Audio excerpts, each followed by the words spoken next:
Welcome to the Duda Experts Education Series, brought to you by the Duda Solutions Partners here at Fix8 Media. Today we're going to be taking a look at the text and image widget. To begin with, we're going to want to make sure that you're logged into your account and in editing mode. Once there, move over to the left sidebar and click on Widgets. In the field at the top, simply type in text and you will see the text and image widget appear. Place that in your desired location and the widget setting options will pop up.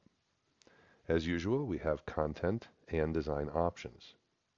The purpose of this widget is to allow a user to include an image with text in the wrapping fashion where it wraps around the image itself. On the content side, our first option is to determine image positioning, which you have left and right options. You, of course, have the option to change the image, and I'll change it to the buildings for now. You have the option to link the image, beginning with an existing page on your website, a website URL off of your website.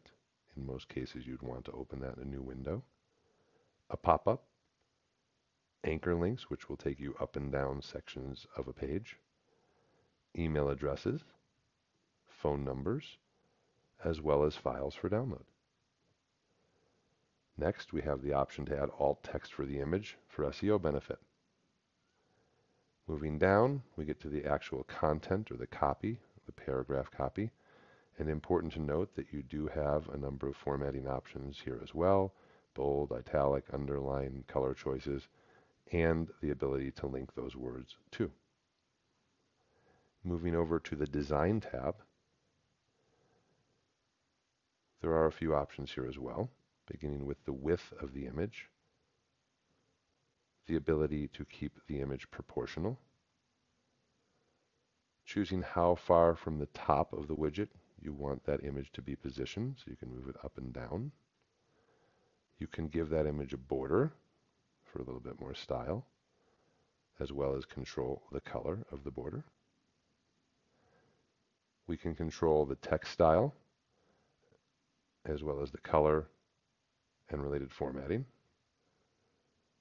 Finally, we have the option to choose background colors as well as images, a border around the entire frame, the ability to animate the entire widget, and as usual, all of the inner and outer padding adjustments available. Thanks for watching, and make sure to subscribe to our channel for more tips and tricks from the Fix8 Duda experts.